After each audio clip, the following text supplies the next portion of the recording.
Hoje eu estou aqui para fazer um apelo a todos vocês, um apelo assim muito emotivo, em nome dos professores de inglês do Brasil. Por favor, parem de traduzir a palavra ever como sempre. Todas as vezes que os meus alunos traduzem a palavra ever, eles têm a mania de traduzir como sempre. O que faz total sentido, eu compreendo, porque eu também já fui aluno, eu também já estive no processo de aprendizagem e é completamente lógico você achar que ever é sempre, sendo que ever é o contrário de never, que é nunca. O contrário de nunca costuma ser sempre, mas nem sempre. O que eu quero dizer com isso? Que na maioria dos casos, a maioria mesmo, tô sendo sincero, você não vai traduzir a palavra ever como sempre. Na maioria absoluta dos casos, a palavra sempre é always em inglês. Se você pegar 10 frases na língua portuguesa que contém a palavra sempre e fizer uma tradução profissional, não uma tradução meia boca, gambiarra ao pé da letra, não, uma tradução bem feita para a língua inglesa, em 9 desses 10 casos,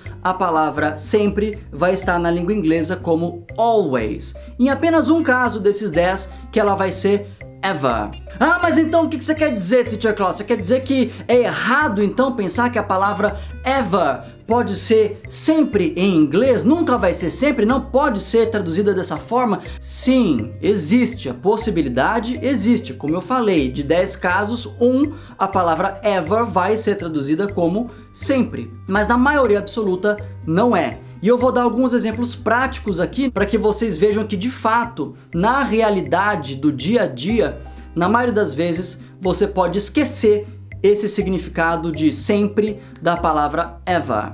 Primeiro exemplo, a palavra ever significando já. Essa é uma das traduções mais comuns que há da palavra ever, principalmente quando você fala de perguntas que se referem a um tempo no passado que vai do dia que você nasceu até hoje, ou seja, esse período todo, de toda a sua vida, toda a extensão da sua existência. Olha que profundo, que filosófico. Esse ever é traduzido como já. Por exemplo, have you ever been to France? Quando eu digo isso, eu quero dizer do dia em que você nasceu até hoje, até este presente momento, você esteve na França alguma vez? Então a melhor forma de você traduzir isso no português é já. Essa é a tradução do ever na famosa música Have You Ever Seen the Rain? Ou seja, alguma vez na sua vida você já viu a chuva? Outro exemplo com pergunta. Do you ever regret having chosen that job? Nessa frase, o ever seria como acontece de vez em quando você pensar nisso, você pensar que você se arrepende de ter escolhido aquele emprego que você escolheu. Às vezes isso acontece. É mais ou menos como se nessa frase o ever significasse sometimes, ou seja, às vezes, de vez em quando. Agora mais um exemplo, o terceiro caso em que o ever pode ser usado numa pergunta. Do you ever go to the cinema? Numa frase como essa, o ever indica um costume ou um hábito, algo que você geralmente faz. Ou seja, se eu pegasse uma frase dessa, sei lá, num livro, e tivesse que fazer uma tradução profissional e não ao pé da letra, eu traduziria como: você costuma ir ao cinema? Ah, então o Teacher Klaus está falando que ever pode significar costuma. Então ever é o verbo costumar. Não, ever não é sequer verbo. Mas nesse contexto, nessa frase, você entendendo a situação e a intenção da pessoa que está falando, você traduz como se fosse um costume ou um hábito. De que forma que a gente fala isso em português? A gente falaria dessa forma: você costuma fazer tal coisa? Do you ever work on Sundays? Ou seja, você costuma trabalhar nos domingos? É parecido com o sentido anterior, de às vezes isso acontece ou não. Mas presta atenção, nem sempre o ever está em perguntas, em frases interrogativas. Vamos ver aqui alguns exemplos interessantes do ever em frases afirmativas. Vamos pegar aqui afirmações. Primeiro exemplo, um caso em que o ever é acompanhado da palavra since, se bem que na verdade deveria ser o oposto, ou seja, a palavra principal aí é a palavra since, que é acompanhada do ever apenas para dar uma ênfase. Você está enfatizando a palavra since, então a tradução na verdade vai ser a mesma se você for passar para o português. Ever since I became an adult, I haven't had time to play video games. desde que eu me tornei um adulto. Ou seja, é a mesma tradução do since, só que aqui com uma pequena ênfase, porque eu quero dizer que isso faz muito tempo, desde que eu me tornei um adulto faz muitos anos. Esse segundo exemplo do ever numa frase afirmativa vai acabar com a noção de lógica que tem na mente de vocês, vai explodir o cérebro de vocês. Blow your mind! O ever pode ser traduzido como nunca. Na verdade, há mais casos em que o ever é nunca do que casos em que o ever é sempre. Por exemplo, nothing ever goes as planned. Ou nothing ever goes as I plan. Nada nunca acontece como planejado, ou nada nunca acontece como eu planejo.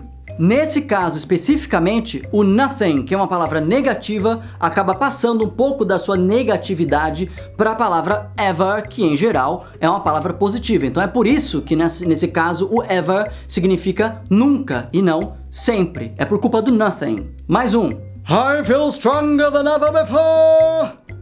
Eu me sinto mais forte do que nunca. Em todo o tempo da minha vida, em todos os períodos, em qualquer momento, se eu pegar e comparar com hoje, eu nunca me senti tão forte assim. Fala a verdade, é ou não é uma língua desgraçada, em que a palavra ever pode ser sempre, mas pode ser também nunca, que é justamente o oposto da palavra ever, que é o never. Não faz sentido, mas é o inglês. Cheio de pegadinhas. E agora, para piorar as coisas, para realmente blow your mind de uma vez por todas, para vazar pedacinho de cérebro aqui escorrendo da sua orelha, eu vou te dar um exemplo em que você junta o never e o ever, os dois um em seguida do outro, para dar uma ênfase, para dizer tipo nunca, nunquinha mesmo.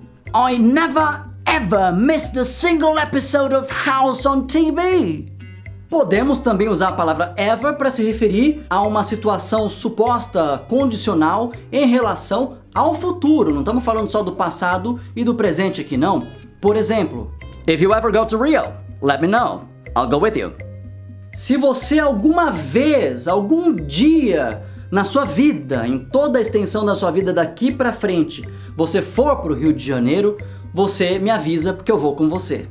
Ou também, if you ever change your mind, it'll be too late. Antes de encerrar o vídeo, claro que eu vou falar pelo menos algum exemplo em que o ever seja de fato sempre, apesar de que não há muitos por aí. Eu vou falar na verdade dois exemplos. Um dentro da expressão as ever, que é a mesma coisa que a expressão as always, que é uma expressão mais comum, então você tem aí um sinônimo. Por exemplo, he's late as ever. Ou as ever, he took the easy way. E por último, John is an ever ready kind of guy. Ever ready, ou seja, sempre pronto, uma pessoa que está sempre pronta. Esse é o sentido real, se bem que aí você tem o ever qualificando a própria palavra ready, se ligando a ela, inclusive com um hífen. Inclusive você aí que é observador deve ter se lembrado da marca de pilhas, que é literalmente ever ready, porque é uma pilha que em teoria está sempre pronta para ser usada e não, a empresa não me pagou, ela não patrocinou esse vídeo. Infelizmente. Então é isso, chega por hoje, senão o vídeo vai ficar com mais de 10 minutos e eu não quero vídeos com mais de 10 minutos. Apenas para vocês saberem que a palavra ever não é tão fácil assim. Podemos aqui encerrar usando mais uma forma de você falar o ever como sempre, que é também uma expressão fixa que a gente costuma utilizar, mas que é rara, ou seja, não é algo que você usa todos os dias, que é May you live happily ever after.